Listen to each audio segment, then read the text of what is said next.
Greetings and salutations, Charlton66. Steve here once again with a long coming video. I know it's been a while since I have been on the YouTube. Not really any reason. It's just I just didn't have things I figured that people really wanted to see at the moment. People just like seeing comic books, which is great. Um, so I just been busy. I work at a comic shop part time, so I've been busy doing that and just do some other things and just haven't sat down to set up everything for the video. I don't really do anything other than have a light so and a camera.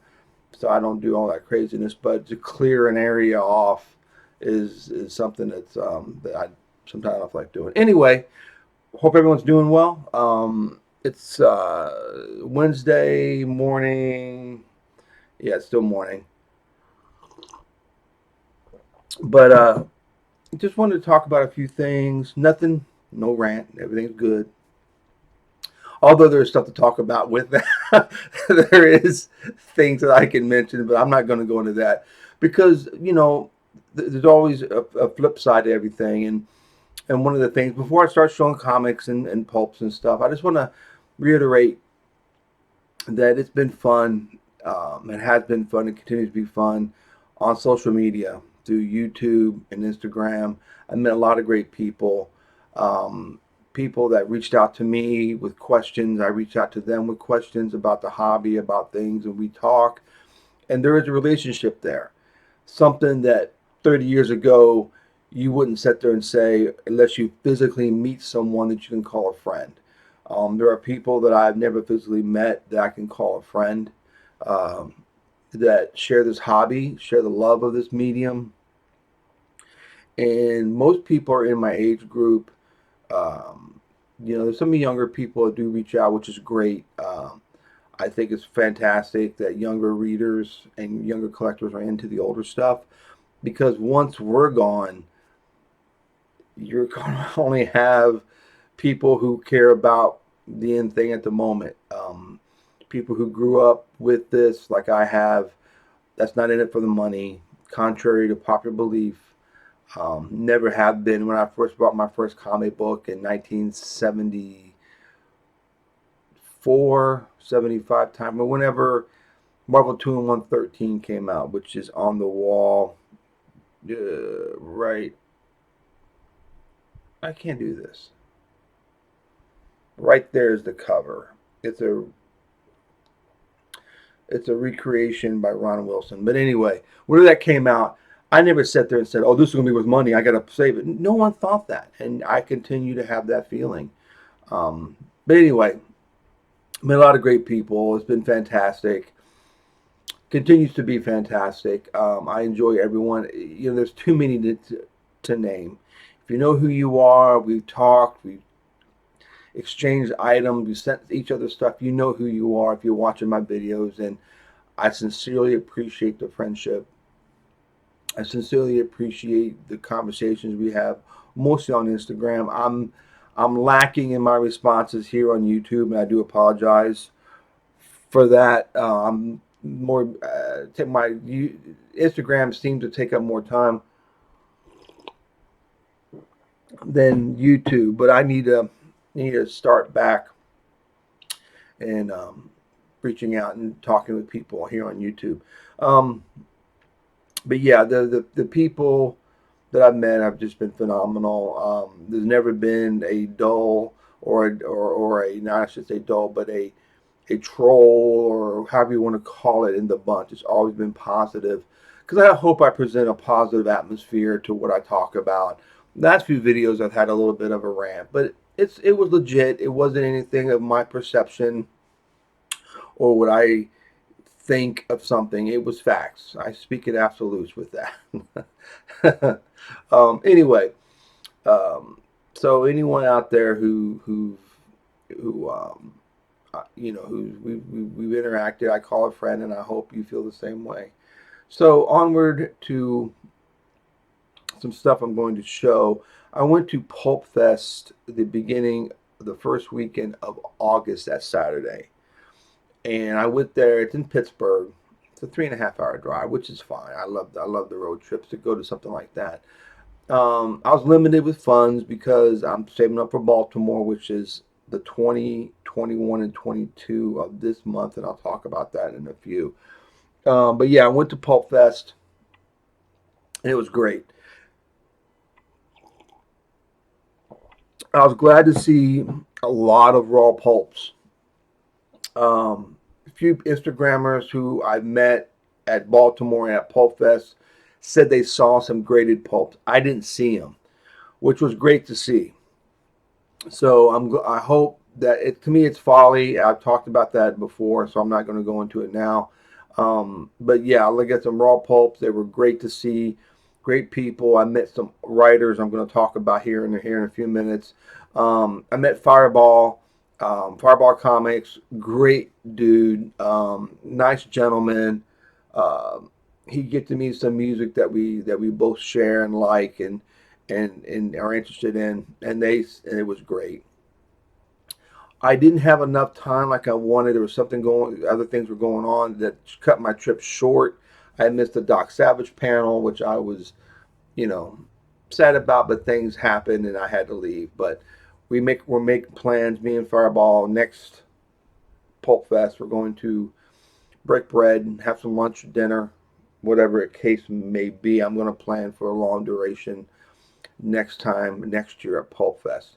If you're into pulps, paper, old paper, paperbacks, things of the past that trigger your fancy, that you enjoy, radio shows, Pulp Fest is a place to be. It's Thursday, Friday, Saturday, and Sunday. My recommendation is Friday and Saturday, but that's that. But it was fun. I did pick up a few things. One of the things I did pick up, well, I picked up quite a lot of stuff. One of the oh, believe it or not, this is my first Doc Savage pulp. This is Ost from August of 1937. And oh, I forgot who did this cover. Oh man, I got a book that told me I can't remember. I was hoping it would tell me. August 37, number 6, volume 9. No, it doesn't say. Gosh dang it. I should know this. I should, and I'm sorry, I don't have the information. You know what? Put this back in. I will find that information. Give me 1 second. I will tell you one moment.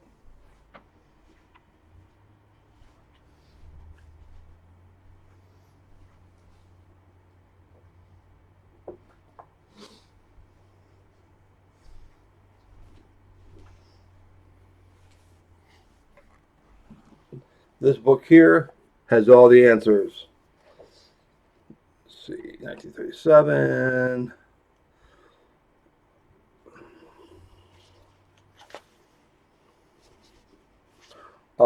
Yeah, Robert G. Harris. I should have known. Where is it at? There it is. Right there. It tells you about, gives you a synopsis of the story, and it also has a paperback in the back of that, which I happen to have handy. Who says I'm not prepared for my videos? It was renamed to Magic Island. Great Bob Larkin cover. Those are the magnetic nodes, or the structures that give Ost um, uh, his powers. Magnetic fields. Right there. Great Bob Larkin cover. So that's on that. I picked up, let's see, I already sent it out to my buddy Joe Flash. If you're watching Joe, he's already got the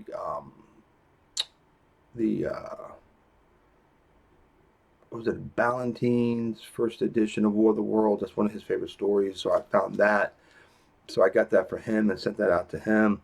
I also picked up for the first time, I've never read the paperback version of Gladiator by Philip Wiley. This is the precursor to the superhero, more or less. Superman, Doc Savage, all that kind of good stuff. Um, I read The Man God. I was aware of this through the Man God Marvel Preview #9 with a great cover by Earl Norem. I was thinking it was like a Doc Savage guy because the cover shows um, what's his name? Hugo. Yeah, Victor Hugo Danner. I can say Victor Hugo. Yeah, Hugo Danner pushing these two posts apart reminded me of Doc Savage, so that's why I bought the Marvel Preview #9.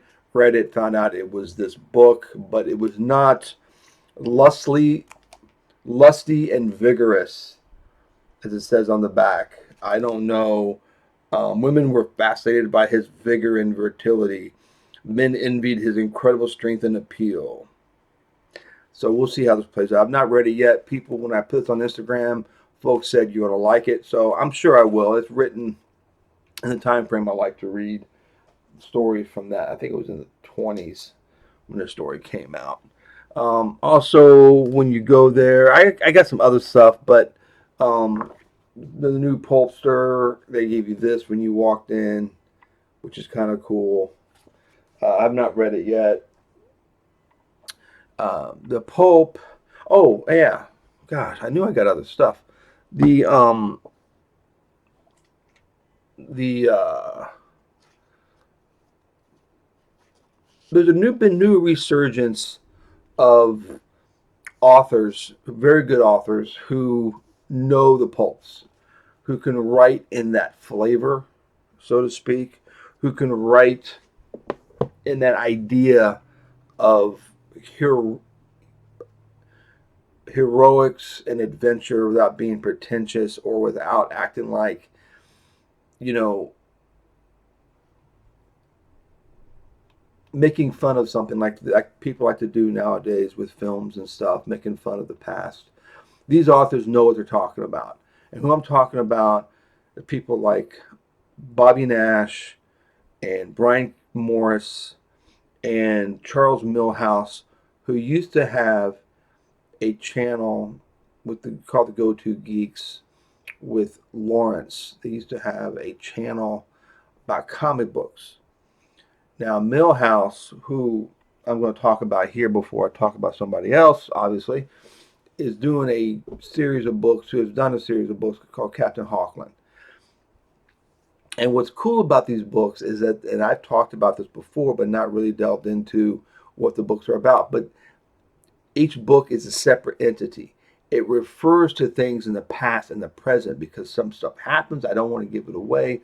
They talk about the past, present, and future. They talk about what happens in the future. That leads to adventures that are really, really good. I read 2 adventures back to back. They were phenomenal. They were so good. And he's not the guy that is always like, he's not like it's in the vein of Doc Savage, Commander Cody, and all those, and the other pulp heroes. But he's not liked by the police force. I mean, he's rich, of course. He's got a awesome headquarters in a bridge, like the Brooklyn Bridge, but it's not. But it's like the Brooklyn Bridge, but it's in the tower of it's in one of the stanchions, I guess, in the tower at this headquarters. But he makes mistakes. He has fear. He has doubt. He does his thing. He's got his little group of friends that help him out, his aides. And that was like a lot like Doc Savage towards the end, which I'll get to that in a minute.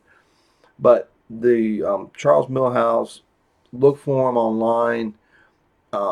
If you ever go to any type of Comic-Con in the Ohio area or close to it, or just go to his Instagram and he'll list where he's going to be appearing. I highly recommend these books. I bought a bunch from him. Much to my chagrin, I wanted the Anubis book and I forgot about that. I should have picked it up along with these. But this one, Captain Hawkin and the Underwater Adventure. And like I said, these take place at a certain time frame. Like this is August of 1934. You can read this and you're good. But however, I suggest you read all the books because I've not read all of them, but they're going to be one big tapestry, so to speak, which is would be difficult to do as a writer because you have to remember what you wrote before and what you're going to plan to write in the future and what you're writing in present time to keep everything in a coherent state of believability in the stories. This is Captain Hawkin, his underwater adventure. See, look at that. It's just, this is great stuff. Captain Hawkin and the Invisible Enemy. This is from November of 1931. This story takes place, actually. It's not from, obviously, it's a new book.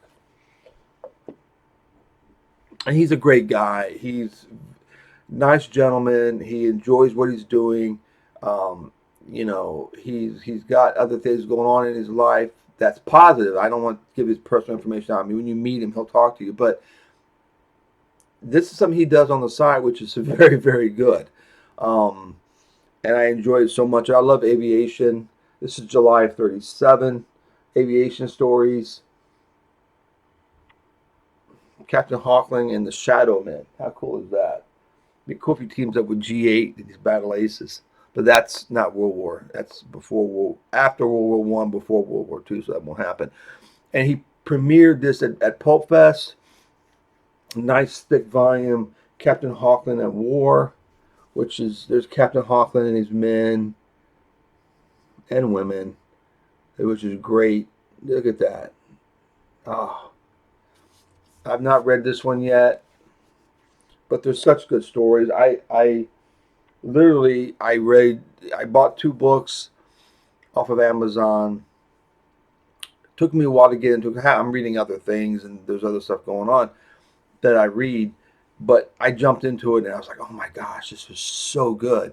And I read another one immediately, and I couldn't wait for Pulpfest to meet him and tell him how much I enjoyed his books. With that, I got Captain Hawkland Adventures.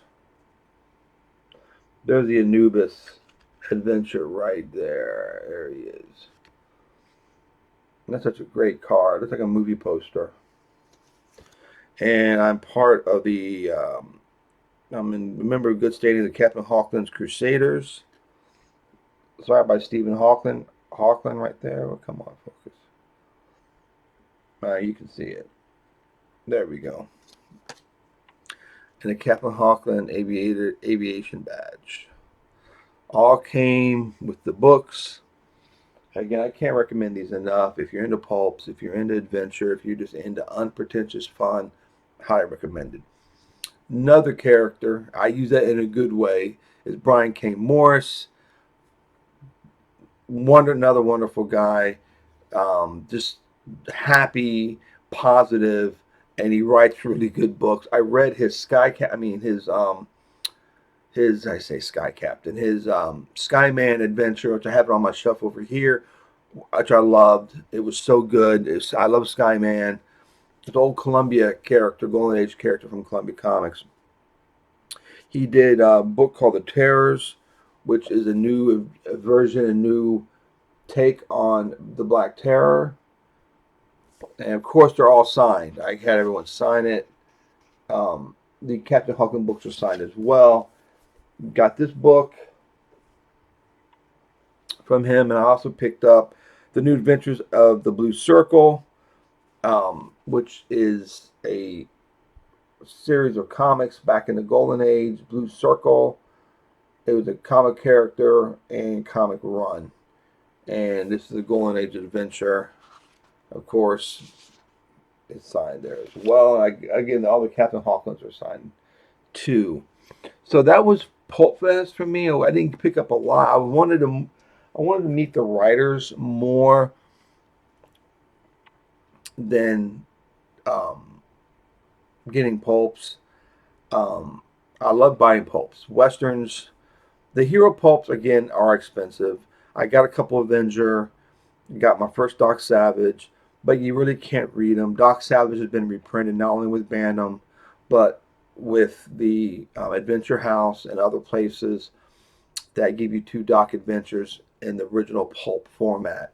So it's great to have them, but you can't really read them. You can't read them, but it's not comfortable. Gotta be on a flat surface.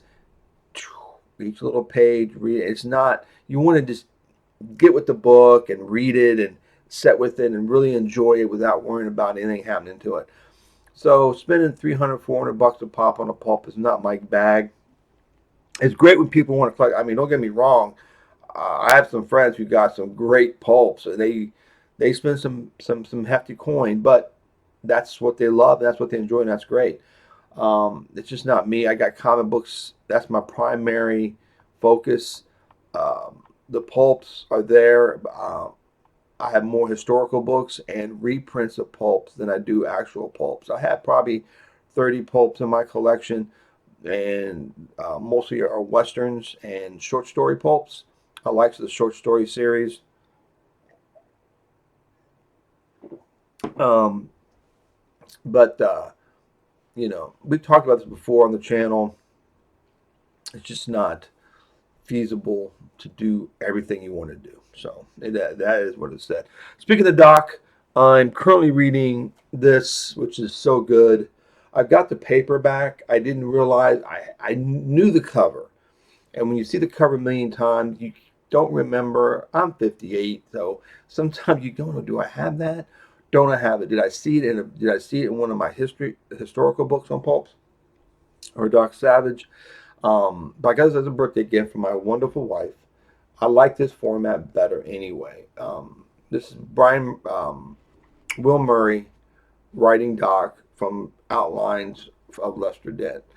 And when I used to um, read the Doc books, there's a continuity with the Doc Savage novels. Bantam did not put them in their numerical order is not true. For instance, their third adventure, Quest for the Spider, is their third adventure. Okay? Bantam decided to make it the 69th book they put out, which if you read all the Doc books and then you read 69 Quest for the Spider, it's a sharp contrast for what you have just been reading if you read them in order you're picking them up back in the day. Because Doc was killing then, more brutal, very decisive, very stoic, very, you know, uh, mission oriented. Later on, he starts to get fear, doubt, makes mistakes, and I didn't like that at first. But then as I'm reading, I read all the Doc books. As I'm reading them, and I read the history of some of the pulps, and I read Philip Jose Farmer's book, Apocalyptic Life, and I'm reading all this other stuff. And then the Will Murray stuff it makes sense. No one can keep up a facade like Doc Savage did we were talking real life. Again, they're pulp characters. We're not talking about real people, but you just can't keep it up forever. So the facade's going to break, and that's what happens in the book. And these kind of take a little bit of both. Doc does things he doesn't like. Doesn't like. He makes his decisions, and he really regrets it. Little mistakes happen. They fall into a trap or two. But there's a great scene where I don't want to give it away, but I got to tell you, there's this great scene in the book where they're in this farmhouse looking for a dude, and the bad guys come up. They know Doc and his men are in there. So they start opening fire with their machine guns, just really just riddling the place with bullets. So Doc, of course, has bulletproof garments on. They take cover, and the guns are it's pilfering them in the back, in the back of Doc Savage and his men, and you hear him grunting and stuff, taking the blows of the bullets, and they're just smacking them in the back. And that was such a cool scene to me, because like Doc fell in that trap, but he's getting out of it because of what he does. But the idea of them covering the person they were looking for while you're getting smacked in the back with freaking bullets was just an awesome scene to me. But anyway, The Frightened Fish, it's a good read. Pick it up. These are cheaper than the paperback. When the first paperback came out, I had to get it aftermarket. I think I paid $30 for it, something crazy. Um, but I like the bigger format. It's like how the Pulps were. There's no ads or anything in like the Pulps, obviously, but it's a great read. I'm halfway into it now, so again, recommend if you see it. I think these are printed on demand. I think, yeah, 26 May 2024. So order it online through Amazon, you'll get it like that, and it's print on demand. So that's pretty cool. Um, some other books I picked up. Um, some some sci-fi. Clifford Simak, which I'm a big fan of. Strangers in the Universe. Um, they're different. They're short stories. This Berkeley Books. Men, Martians, and Machines. Look at that great cover. It's phenomenal. Look at that. And Robert Sheckley. My first book from Robert Sheckley. I've not read this yet. However, some X minus one and Dimension X radio stories. Some of them were from Robert Sheckley's stories, and they are really good. There's one called Time and Again, which is if you, I think it's called Time and Again. If you're in a good sci-fi and time travel, this is a good story. Trust me. I think you can get it online. Go to YouTube, type in X minus one, and it'll come up. Not an issue. I have it on CD. I get my stuff from because I like listening to them. My wife and I, that's like bedtime stories. Seriously, I'm not joking. If we go to bed, we put on a radio show, lulls us to sleep, and so I get my stuff from Radio Spirits. I like having the physical media. That's just the way I am. But if I want to check out a story series, I'll listen to it first, and then usually Radio Spirits has the most popular stuff. So there's other things that's not as popular. They're really good that you can listen to on YouTube. And a couple of trade publications that we love. Back issue. Not a big fan of the X Babies. Thought that was lame. I still do. I'm not a big fan. However, this has a Sugar and Spike feature, and Marvel's Kid Humor Comics and Harvey Comics. So this issue is worth getting. I think the artwork is great. Don't get me wrong. I'm just thought it was lame. I'm sorry. That's one thing I did not like was the X Babies. Alter Ego, John Romita tribute issue. Highly recommended. Anything from Tomorrow's is aces in my book. If you want to know about comics, you want to know about the medium, Alter Ego, back issue, and their publications are top notch. The Charlton Companion, you can't ask for a better book. The stuff that came out about about Pacific Comics, good stuff. If you're reading comic books in the 80s, you know about Pacific Comics, all the great stuff that they had coming out. And Not Ready for Primetime Heroes. We got this great book, and this dude right here, Zardoz looking guy, and it is, if you're ever familiar with the Sean Connery, this is from Superman 218, or is it Action 218? Might be Action 2. It's from Superman or Action number 218. I think it's the issue number. This dude, where's he at? Looks just like Zardoz from the Sean Connery movie. And we at the shop, I was bagging and boarding some books, and we came across that issue, and we were laughing about it. Yeah. And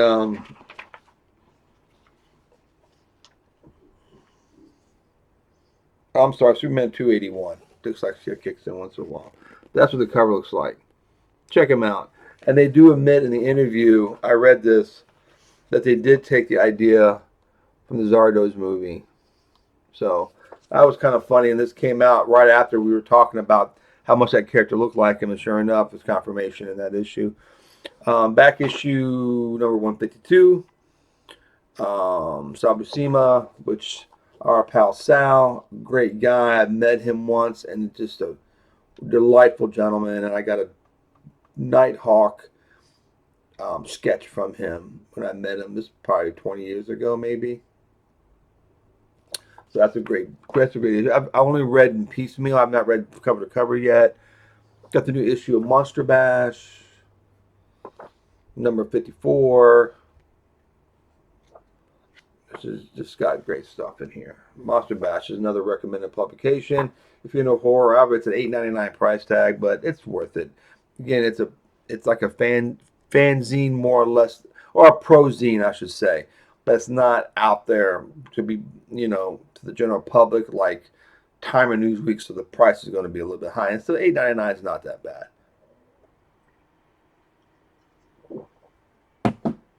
Oh, I did pick this up at Pulpfest. The Shadow movie special, when the Shadow movie came out. And I wish I knew who did the storyboards. They did not say who did the storyboards in this whole article. But it's got back information about behind the scenes and that kind of stuff. Costuming, all that kind of great stuff. And what kills me, where's it at? It's in here. Yeah, there it is. That Shadow bust. Where is that? I remember when this came out. It's a pretty cool bust. It was $145. It was limited to 2,500 pieces. It's like this tall. He's got the ring, cross 45s, perfect. But we're going to buy our first house. We were buying then. I just could not do one. This was from 93.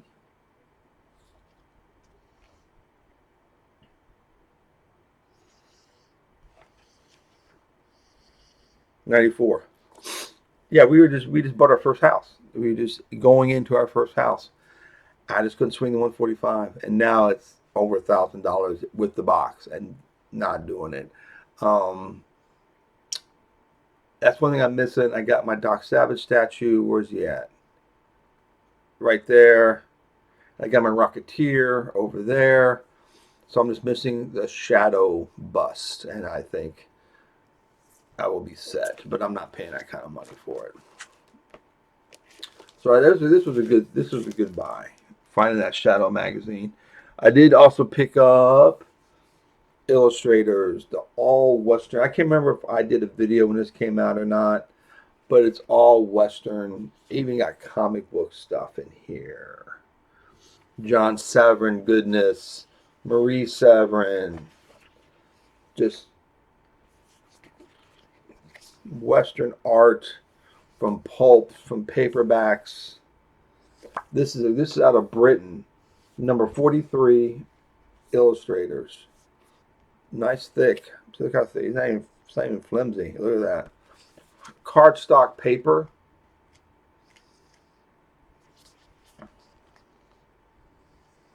Beautiful reproductions. I mean, just stunning. If you're into westerns, paperback art, comic art, this is how they recommend it. And this guy on the cover, not the cowboy, but the artist, George Gross or Gross, how do you say his name? My claim to fame for me, was the Avenger paperback covers for Warner Paperbacks, he did all the most of the Avenger paperback covers. So that was, I know that name, and he did some cover work for Dell and Gold Key as well, if I'm not mistaken. I know he did the cover to Smokey, which was the very, very, very, very, very first comic book that I remember holding in my hand as a little kid at the barbershop. My grandfather took me, and right there's a page. Ooh, where is it? Oh, God, I can't do this. Right there, from Smokey, Jack Sparling, which not too much going on the page, but it's the original page from that book. I've talked about that before. So onward to Baltimore is not this weekend, but next weekend. Yay. And it's a great time. Um, I've talked about Baltimore on this show, on my channel and on Instagram and everything, and I can't recommend it enough. Again, Charlotte, I know people love Charlotte. Baltimore is its sister convention. It's the same setup, comic books, comic creators, comic books, comic creators, comic books. You get the point. That's all that it is. They may have a handful of media guests, but it's a strictly comic. It's on its 25th year. This is 25 years of Baltimore. I'm going Friday. I'm not doing the VIP for two reasons. One, you got to stay there. And we stay in the hotel, and the hotels since the pandemic have been disastrous as far as my wife and I are concerned. Um, they don't do. We stay at the Hilton. I mean, it's not. I'm not bragging or anything, but it's the Hilton because it's connected to the convention center. So you think a name like him, I'm not staying at the Motel 8 or something, but no room service. You want fresh towel stuff. You got. I know that's the thing now, but they're using it as an excuse not to give you full service. Sorry, it's over with. Get back to business. I'm not calling for fresh towels, fresh sheets. You should come to our room, take care of things. I mean, you tip people for this stuff. I'm not calling people to take care of amenities that should be part of your stay. We'd always love you to do room service. That doesn't happen. The restaurant in the building closed up because of the pandemic. It's just not fun anymore to stay in these hotels. So I'm not complaining anymore about that. But anyway, so I'm gonna break it up. I'm gonna go Friday because that's less people, which is never that crowded anyway for a big convention like that. I mean, it's crowded, but not like what you think. You're not, trying to get through aisles. I'm going Friday. I already have a commission set up through Steve Conley, which I'm going to pick up the commission from him, talk to him for a little bit, see my other artists that I like talking to, and do my dealing and wheeling and dealing with dealers that I know and like. And then Saturday I'm going to skip, and then Sunday I'm volunteering. Sunday first shift. I already got the confirmation that they do need help on Sunday, so they're almost waiting for my shift assignment, and I'll be volunteering on Sunday, and then back to the shop on Monday to help unload because they're going to be at the con as well. What am I going to get? I've been reading I actually sat down to read this from cover to cover, and this is such a great book. Working with Ditko by Jack C. Harris, who was a writer and editor at DC and other companies, who worked with Steve Ditko on a lot of projects, particularly ones in the late 70s and early 80s. And I kind of find out I'm missing a lot of Steve Ditko's early 80s DC work, which is talked about in this book extensively. So I'll be looking for that, which, lucky for me, it's not a $300 Charlton, but a couple of dollar, Mystery in Spaces, that kind of thing. And a few other books that he did that's missing from my collection. I don't have these books, which I'm trying to figure out why. Maybe I once had them because the stories sound familiar. I remember seeing some of the pages. I just don't have them in my collection. Um, the book I'm looking for that I'm really excited to try and find is Zaza the Mystic #10. Night Tiger, if you're watching, I know you have a copy. Um, I know there's a couple online. It's a tough book to get. I don't do online anymore. I just want to hold the book in my hand. I want a fine copy or better. That's what I want. It's a tough Charlton. It's one that's fun to have in your collection. And there's a couple other Charltons that I want that's on a rarity list. That, what was his name? Kelfer. Oh, I can't remember. I don't. I have the Charlton Spotlight in a box, but what's it? Jack Kelfer. Its last name was Kelfer. He passed away in 2016. He's the only known person to have every Charlton, over 6,300 books. I think it's 6,300 books of all the Charltons ever published. He had it in a collection. He passed away in 2016. What happened to the collection? I don't know. I try to look online. Not that I would pilfer a collection. No, no, no. I'm not saying that. But it should be somewhere where it's taken care of and kept together. I hope his family did that. It needs to be preserved. I don't think. I don't. He's listed to be the only one that had a full. He's a Charlton expert, and he did an article in the Charlton. Hold on.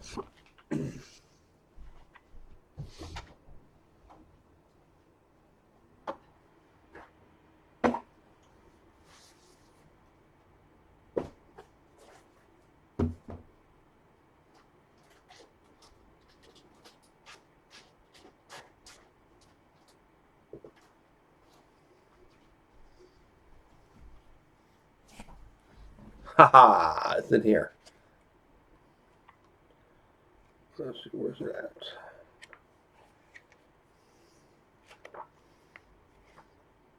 Thanks for staying with me if you're still with me after all this time. John Corfel. I'm sorry, I pronounced his name wrong. I should have emailed him when this was written. This is written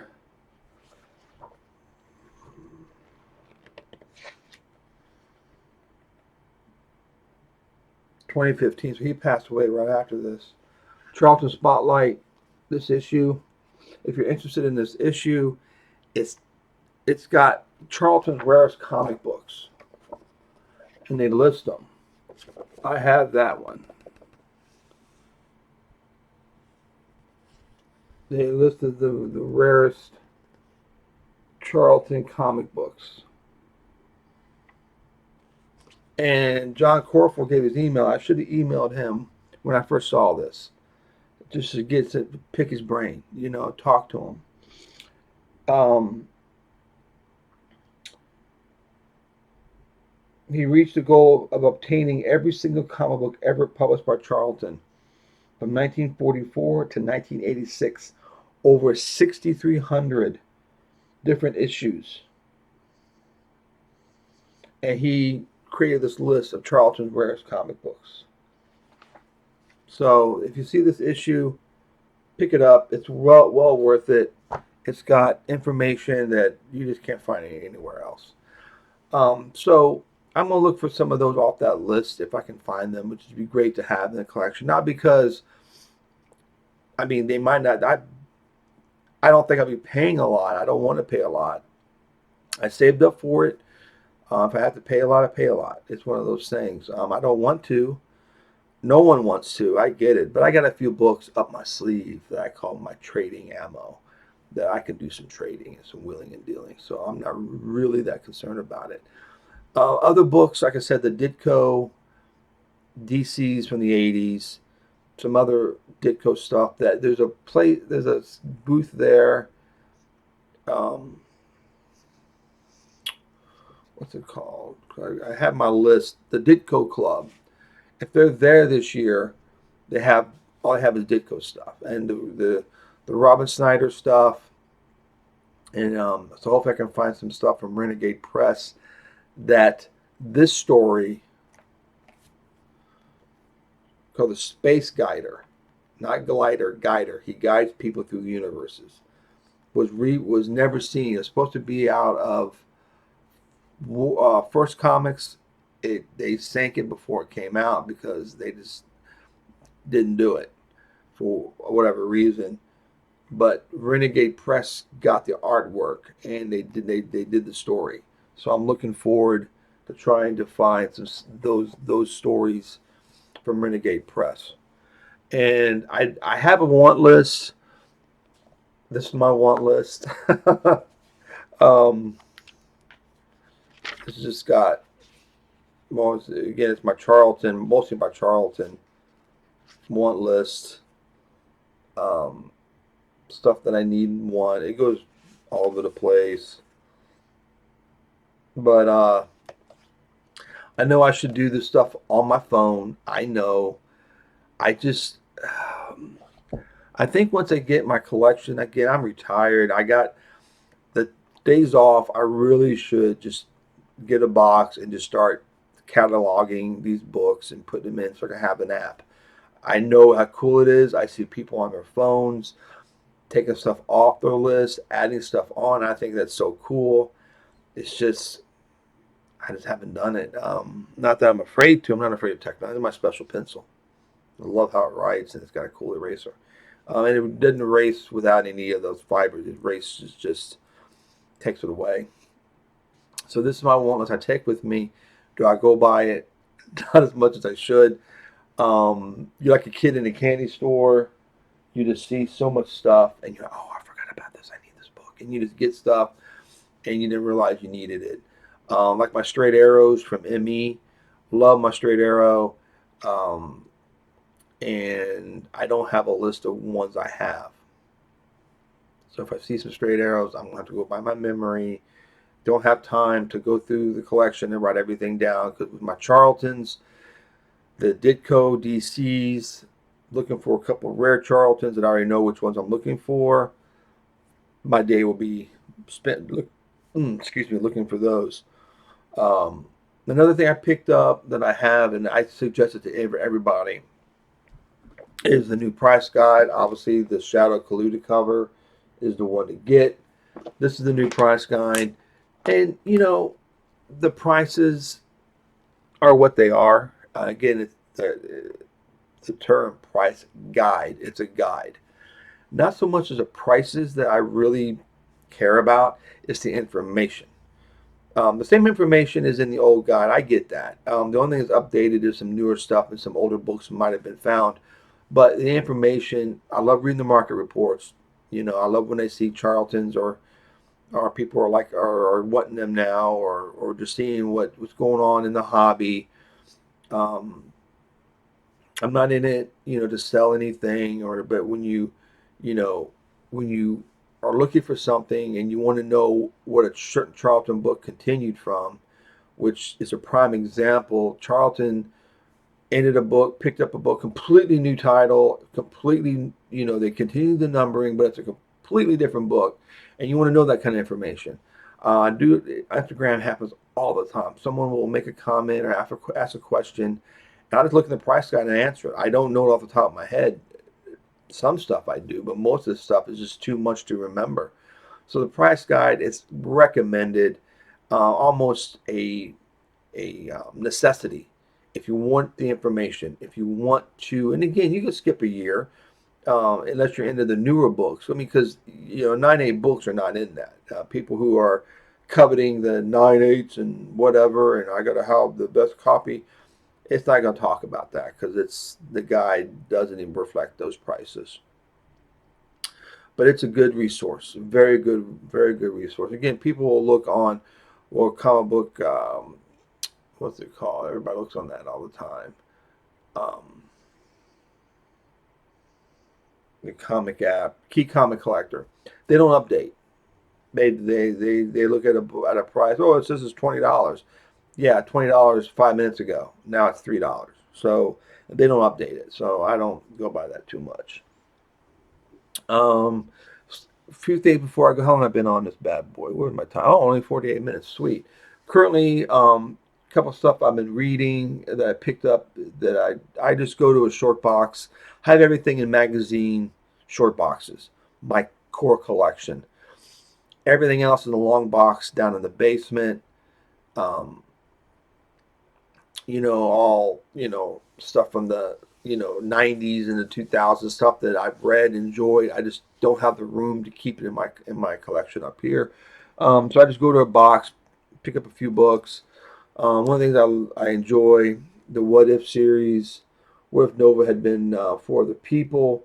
This is when What If to me was fun because they took something that was an integral part of someone's story or specifically about the character and went with it. When they did What If back in the 90s and 2000s, they just said, what if Hawkeye? And it was just it wasn't fun. The watcher wasn't coming in and telling you an alternate way if something can happen. And this was a fun book. I posted this on Instagram. How good this was. I've had this since '76. One of the first books I picked up, probably the first book that I picked up that wasn't superheroes. And I was familiar with the Three Musketeers through a Scholastic book, and this just it captivated me. I said, I know the Three Musketeers and Robin Hood. You know, you're thinking of Errol Flynn and all this kind of good stuff. Again, they don't make comic books like that anymore. Where you take a significant, what should I say, a significant influence on superheroes and comics and adventure and make a comic book, and it was really good. Had the Three Musketeer stories was a new story. Two Robin Hood tales were from the '50s, and it was really good. I enjoyed this book. It's a perennial favorite. I go to it a lot. It's just fun. It's a fun book. Strange Adventures 156. This just screams Silver Age, man. This is so good. But the Atomic Knights is what I really, really. I read the Atomic Knight story first, then went to the story with the man with the brain head like Saturn. Of course, I read this again. This is really good. I would love to see the original art to this Out of This World #7 from February of '58. Steve Ditko. But you look at the cover; it's made by different things. So I don't know if that newsprint was pasted on there or what he did, but it's a cool cover. And I don't know why Blue Beetle's in Space Adventures, but he is in all his little glory in 1954. This is Space Adventures #13. And Space Adventures from 1954, #10.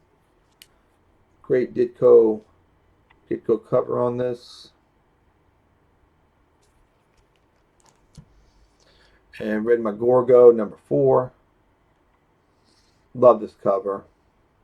Look at that black, it still looks pretty good. A little splotchy, but it's not too bad. A little wear on it, but for a book from 1961, it's pretty darn good. And my Conga, Steve Ditko, all the way from 1962, #6. Look at this poor sap right here. He's freaking out. This guy over here, where is he at? I can't point to him. This guy right here, looking over his shoulder. Oh my God, Conga's coming to get me. People losing their hats and everything. Look at Conga just smiling. He's a friendly guy. And #3, Reptosaurus, how you say his name, the Terrible, 1962, #3. All right, folks, that will do it. I think that's about it. You've heard me ramble long enough. I got to put all this stuff away. I got stuff over my little dance here. Got stuff over my shoulder. I got to put away still. The middle it's mid reading, or I haven't started them yet. But I need to put them back on this table that the computer's on. But yeah, that's been really chilling, just working at the shop and watching videos. A lot of new YouTubers that I've come across. I don't know their names. I should have wrote them down, but it's good stuff. The idea that I want to so bad when I go to Baltimore, I should just, if it says skipping Saturday, I should just find a way to just film and interact all day Saturday and post it. I don't know. When I'm there, I'm in the zone. I'm not there. I don't want to sound mean. I'm not there to try and entertain or create an environment that's not there, if you know what I mean. Um, there are some YouTubers that do that, act like, oh, I'm hip, it's a place to be. I'm at the con, you're not. I don't want to come off that way. There are a few people that share their experience because we can't be there, so they want to share the experience, which is great. Comics Den comes to mind. Husband and wife team. They do a really good job just by bringing what they're doing at the con and just talking to people and very cordial with everybody. And it's very nice. It's refreshing to see. It'd be tough for me to try and just be, I don't want to say be normal, but to have that sense of just doing what I'm doing and just filming it and just say, hey, this is what it's about. Talk to artists and everything else. I don't know. Maybe I'll do it next year. Maybe I'll do that. Maybe next year. I just can't do this year. I don't have the time to prepare for it. To do Friday, Saturday, just film all day, and then Sunday volunteer. Maybe I'll do it again next year. I don't know.